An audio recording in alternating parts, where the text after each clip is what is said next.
If you want to know why I am buying oil right now, I need to start with something very simple. I am not buying oil because I suddenly turned into a gambler. I am not buying oil because I lost faith in long-term investing. I am not buying oil because I think the world is ending tomorrow. I am buying oil because I think we are living through a supply shock the broader market still has not fully respected. And because I think that shock has the power to hit the exact parts of the portfolio most people assume are safe enough to ignore. That is the heart of it. This is not a glamour trade for me. It is a preparation trade. And if I am right, it is also a hedge. The first thing you need to understand is that oil is not just another commodity. It is not a side market. It is not some niche macro chart that only energy traders care about. Oil is still one of the foundational inputs of modern civilization. It runs transport, it runs shipping, it runs aviation, it runs agriculture, it runs plastics, it runs manufacturing, it runs logistics. It leaks into the cost of almost everything long before most people realize it is happening. That is why oil shocks are so dangerous. They do not stay politely inside the energy sector. They migrate, they spread, they show up in freight. They show up in food, they show up in inflation, they show up in margins, they show up in consumer behavior, and eventually they show up in markets that originally acted as though the whole thing was somebody else's problem. That is why this matters so much. Now let us talk about the Strait of Hormuz, because if you do not understand that choke point, you do not understand why I think this moment is different from the usual noise. The Strait of Hormuz is one of the most important energy passages in the world. Roughly 1/5 of global petroleum liquids consumption normally moves through that narrow channel. That is not a decorative statistic, that is a structural fact. When a route carrying about 20% of the world's oil becomes impaired, threatened, partially blocked, militarized, or functionally frozen, you are no longer discussing a local inconvenience. You are discussing a global vulnerability. That is where we are. And the market knows it at least enough to push prices up. But I do not think it fully feels it yet. That distinction matters. There is a difference between markets noticing a problem and markets actually pricing the full consequences of that problem. Right now, I think we are still living in the first phase. People see the headlines. They see oil above where it was. They say, yes, that looks bad. And then they go back to talking about AI, earnings, rate cuts, soft landings, tech multiples, and all the ordinary modern distractions investors prefer because they feel cleaner than supply shocks. But this is not a clean problem. This is a physical problem, and physical problems eventually overpower narrative. Now, I want to be careful not to turn this into theater. I am not claiming I know the exact day, the exact peak, or the exact path. I am saying the risk-reward still looks mispriced to me. The reason is simple. The current oil price is not the same thing as an actual shortage. It is the market pricing the risk of future shortage. That is a huge difference. People see oil above $100 and think the move already happened. Maybe some of it did. But a market can move higher long before the true economic pain arrives. And it can move much higher again once real shortages begin showing up in the physical system. That is the part I think is being underestimated. If the waterway stays constrained, if flows remain impaired, if shipping fear keeps insurance expensive or unavailable, if rerouting capacity proves too limited, if inventories keep doing the job of shock absorber, then the market will eventually move from anticipation to confrontation, and confrontation is where prices get much more violent. Now let us talk about inventories, because this is where a lot of people become falsely comforted. They hear that inventories exist and assume that means the crisis is manageable. That is like hearing that a man has savings and assuming his business cannot fail. It depends on the burn rate. It depends on how fast the hole is widening. It depends on how much of the reserve can actually be mobilized when needed. Inventories are not magic. They are a buffer. And buffers are most comforting right before they stop being sufficient. That is the danger. The world does hold large oil inventories in gross terms, but gross inventory is not the same thing as instantly available, commercially useful, correctly located refinery, reedy, politically releasable supply. That is where people get sloppy. A barrel sitting in the wrong place does not solve a shortage in the right place. A strategic reserve barrel is not the same thing as a freely moving commercial barrel. A crude type that does not fit a given refinery slate is not the same thing as immediately usable fuel. And a government willing to release some inventory is not the same thing as a government willing to empty the reserve and pray. Those are very different realities. This is why I keep saying the inventory story is not a dismissal of the oil bull case. It is the reason the oil bull case can take a little longer to become obvious. The inventories are the shock absorber. They buy time. They do not erase the structural problem. And every day that a supply disruption persists, that absorber gets thinner. That is what I think the market still does not appreciate enough. People look at the fact that prices are not already at all time records and conclude the danger must be overblown. I draw the opposite conclusion. I think inventories are muting the first phase of the shock, and many people are mistaking muted for solve. That is a very expensive mistake if this lasts longer. Now think through the math. If a major disruption persists long enough, The issue is not whether there is oil somewhere in the world. The issue is whether enough of it can reach the right place at the right speed, in the right form, without the transport system itself becoming part of the constraint. That is where panic begins. Not when the theoretical last barrel disappears, when the market realizes the cushion is no longer thick enough. When that realization happens, the price does not need permission to gap higher. Now let me say something directly, because people always want a number. Can oil go above $150 if the disruption really persists? Yes, I think it can. Not because I enjoy dramatic forecasts, because the logic of supply and demand does not care about your discomfort with round numbers. If the world loses enough effective supply, the price must rise until demand is destroyed hard enough to close the gap. That is the ugly mechanism. If the supply hole is large enough, the price has to become painful enough that people drive less, produce less, ship less, consume less, and postpone more. That is what oil does in a shortage. It rations. It is a rationing mechanism disguised as a market price, and the level required to force that rationing may be much higher than what feels politically tolerable or emotionally reasonable. That is why I think the move could still have room. Now, I know what some people will say. They will point to prior oil spikes and say, well, we have seen this before. Yes, we have. But context matters in past episodes. Oil has touched extreme nominal levels without a disruption this severe at the same choke point. And even if you want to compare to the dramatic spikes of earlier decades, you have to remember inflation happened a price that looked extreme in 2008 does not mean the same thing in 2026 dollars. People keep comparing nominal points on a chart as though the dollar itself stood still. It did not. That matters. And it is one reason I think the psychological anchors investors use here are too low. They look at a past spike and think we are near the ceiling. I look at the current structure and think the ceiling may be higher than the public memory is prepared to accept. Now here is the part that matters most to me personally. I am not buying oil because I want to become an oil evangelist. I am buying oil because I want to protect the rest of my portfolio. That is the real function of the trade. I still believe in long-term ownership of productive assets. I still want exposure to broad equities. I still want exposure to metals. I still want to keep my core positions. What I do not want is to sit there helplessly while an energy shock does predictable damage across the rest of the system, because let us be honest about what usually happens when oil shocks get serious.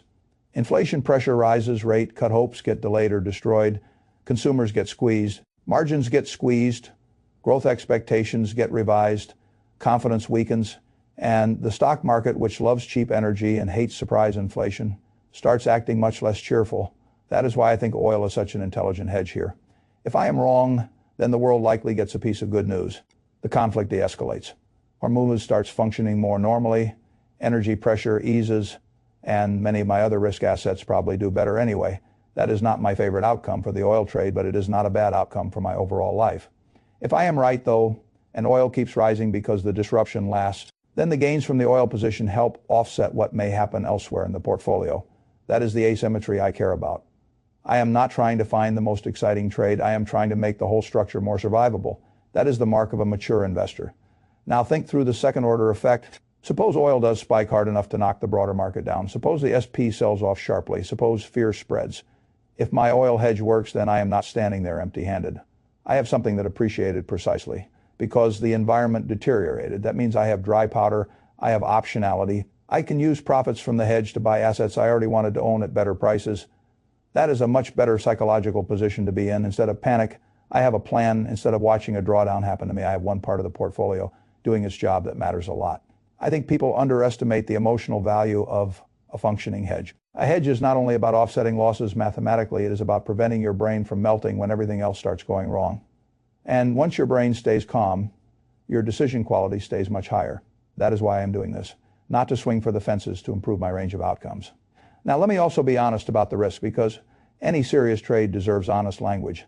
The biggest risk is de-escalation. If the conflict cools down faster than expected, if passage normalizes faster than expected, if diplomacy suddenly does what markets hoped it might, then oil can come down. It can come down hard. This is not a one-way road. That is why position sizing matters. This is not the sort of trade where you mortgage your life and declare certainty.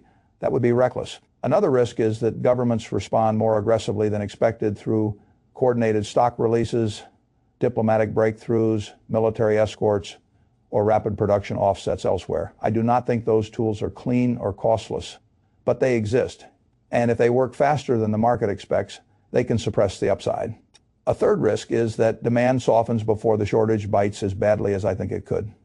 A shock can destroy economic activity enough to weaken oil demand even while supply remains impaired. That can complicate the path. Oil markets are not simple morality tales. They are dynamic systems. So no, this is not risk-free, but the existence of risk is not a reason to ignore a trade. The question is whether the risk is priced well enough relative to the potential reward and the role the position plays inside a broader portfolio. I think in this case it is. Now I want to talk about why I think the broader market is still too complacent. Part of it is narrative addiction. Modern markets are obsessed with software chips, AI, and digital growth stories. People love stories that feel clean. Modern and capital light, an oil shock is the opposite. It is dirty, old world, geopolitically messy, and physically constrained. Investors do not want to think about it unless they are forced to.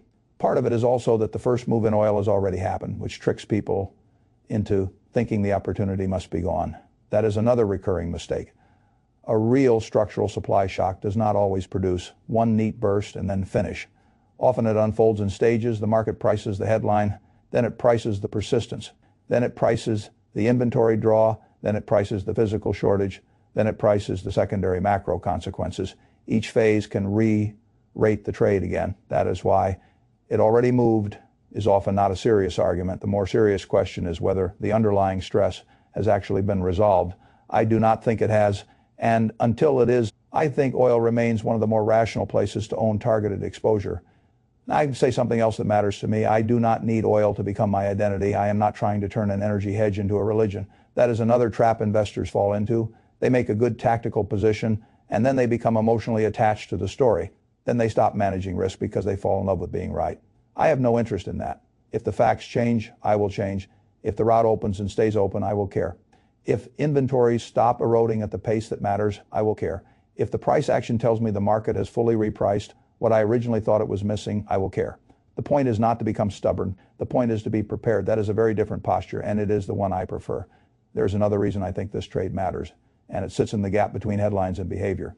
People still tend to think about oil as though it only matters if they personally buy gasoline this week and notice a bigger number on the sign. That is far too narrow. Oil matters because it infects the cost structure of the entire economy.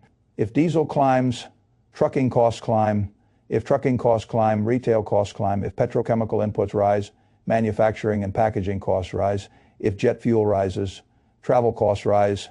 If fertilizer and farm inputs rise, food prices eventually feel it too. This is why oil shocks become so dangerous for equity markets. They do not just hurt one line on one spreadsheet. They pressure consumer confidence and business margins at the same time. That is a nasty combination. The consumer gets weaker because life costs more. The company gets weaker because inputs cost more. And the central bank gets less freedom because inflation is no longer behaving. That is how an oil shock works its way through the system. It narrows everybody's room at once. That is why I think a lot of investors are still mentally underestimating this moment. They are viewing oil as a tradable event, not as a system-level transmission mechanism, but the market eventually remembers. It always does.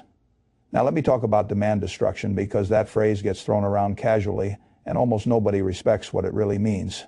Demand destruction is not a neat technical adjustment. It is pain. It means the price has risen high enough that behavior changes in ways the economy did not want.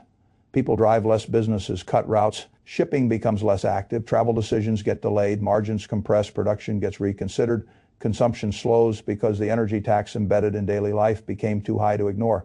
That is what closes the supply. Demand gap in a severe shock, not a polite market mechanism. And that is why I think investors who calmly say, well, the price can only go so high, are often not really thinking about the mechanism.